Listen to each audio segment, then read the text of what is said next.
procrastination.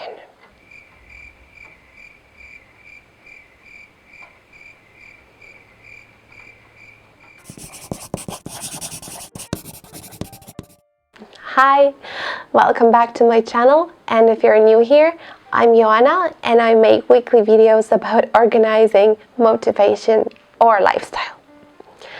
Please hit that like button if you like those kinds of videos. They really let me know that you guys enjoy them, and they keep me motivated to try and make more of the same kind. And while you're at it, please subscribe and hit the notification bell so as not to miss any of the new videos. Okay, let's dive right into it. What are you procrastinating on? Because I know that there is something you decided to click on that video instead of doing something completely different, which is nice for me.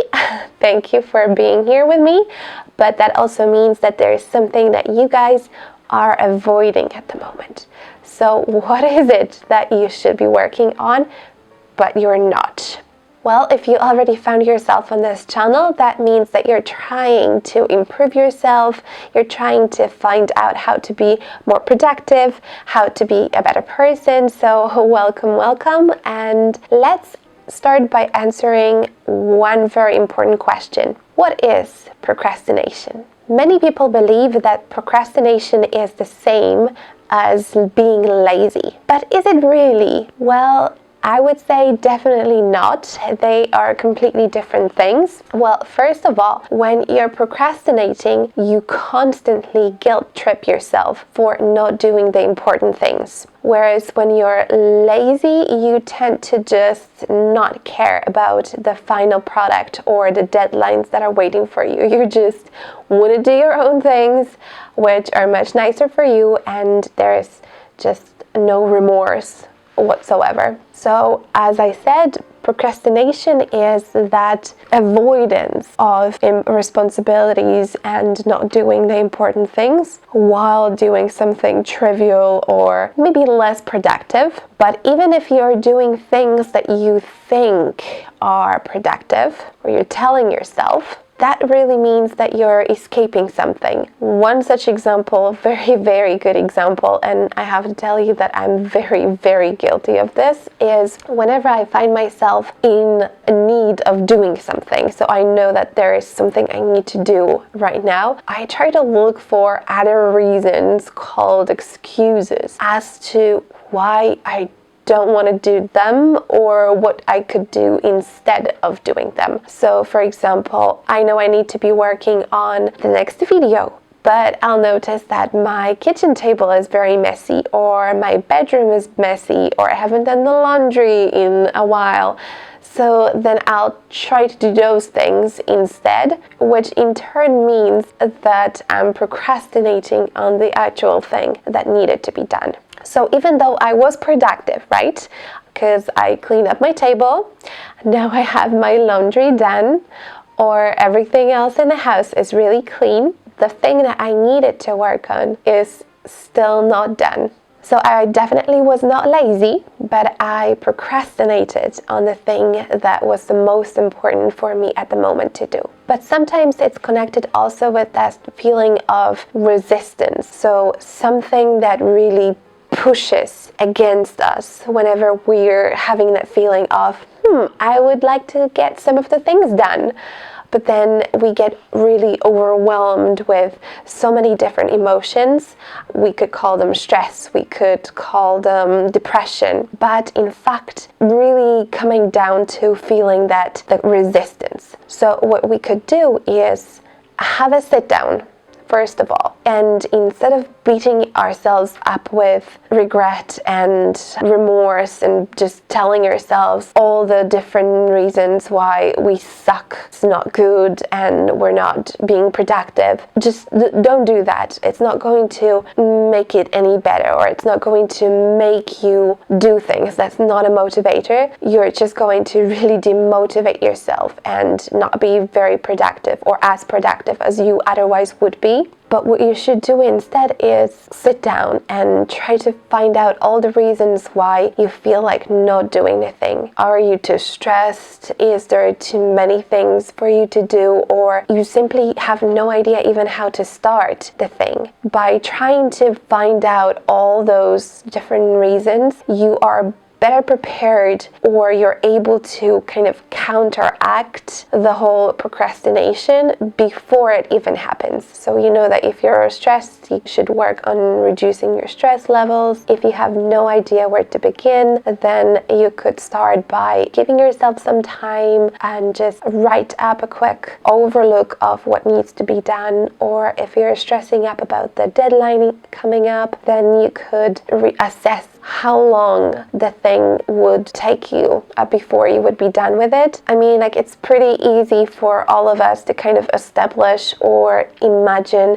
how long a certain project would take us. If it's just a couple of hours, then it's fine to sit down a couple days before and try to reverse engineer or work from back to end to try and pinpoint when to find some time for yourself to work on it. That way you're not going to be stressing too much about the upcoming deadline, and you will have plenty of time to be able to work on whatever it is that you need to be working on. And if you have no idea where to begin, it's a good idea to give yourself a couple of minutes to just glance over the thing that needs to be done and kind of draw up a strategy plan on how to work towards it, or break it down into smaller chunks so that it's more manageable to you. Sometimes, apart from feeling that resistance against wanting to do things, another reason why we're feeling like procrastinating is because of a decision paralysis. What this basically means, even though the name is really scary and fancy,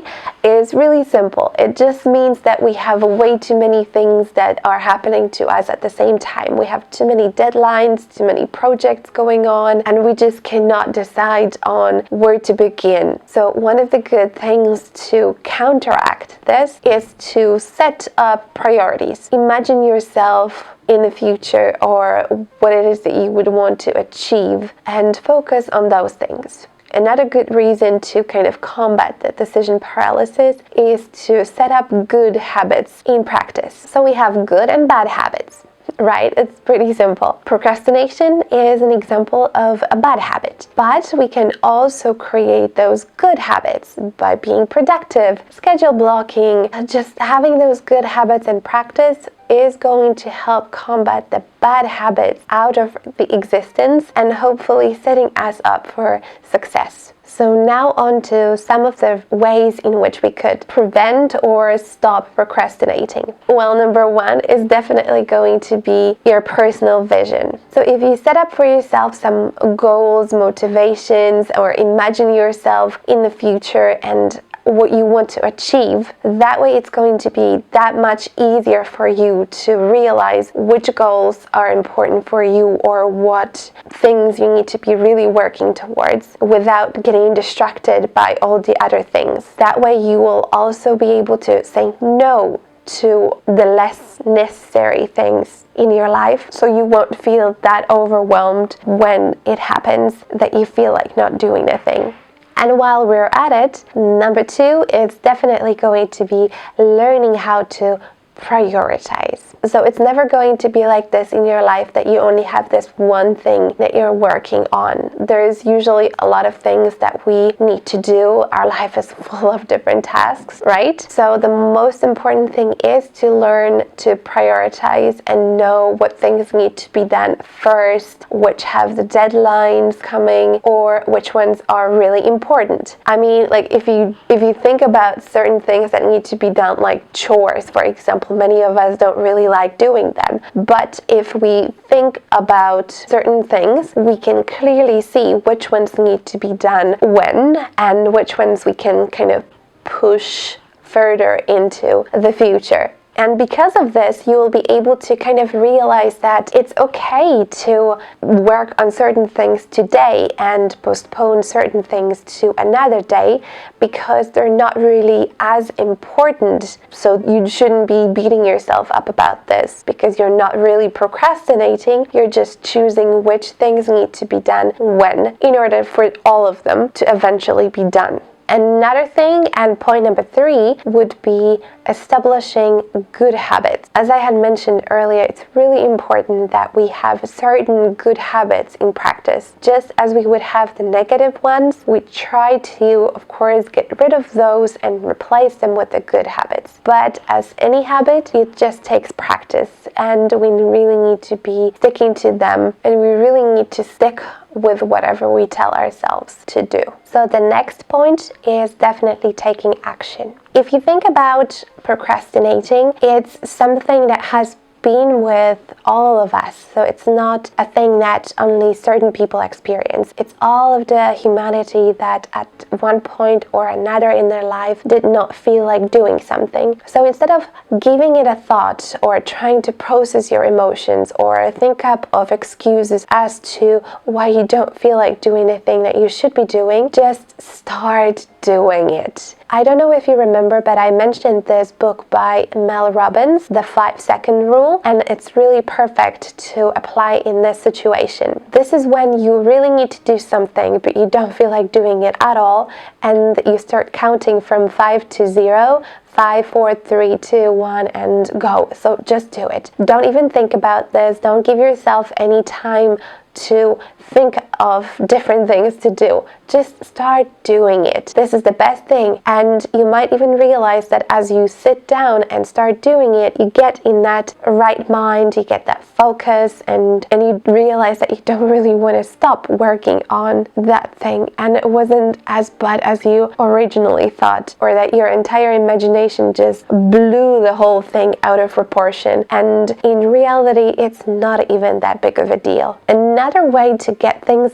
done and kind of not procrastinate on them is to set up a timer, or think of an amount of time that you would be okay working on that project for. 15 minutes, 20 minutes, half an hour, 2 hours, you know yourself. And if it's something that you really don't feel like doing, even that 15-minute time is going to get you closer to completing it than just sitting on your sofa and not even starting anything, right? So set up that alarm and make sure that you're turning all the notifications off, that you're not being disturbed, and that you actually get that deep focus, deep concentration to work towards the project. Because if it's going to be 15 minutes spent on just browsing for ideas on Google or cleaning up your table, that's not very, very productive. We've talked about this.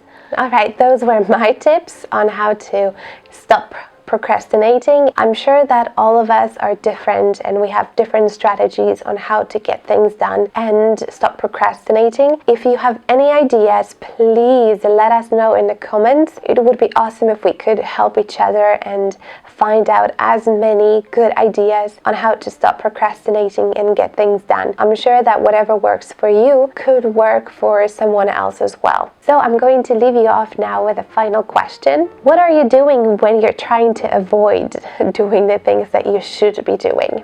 I'm really curious to find out what your favorite ways to procrastinate are. Let me know in the comment section. That was all for now. Thank you so much for watching, and I'll see you next time. Bye!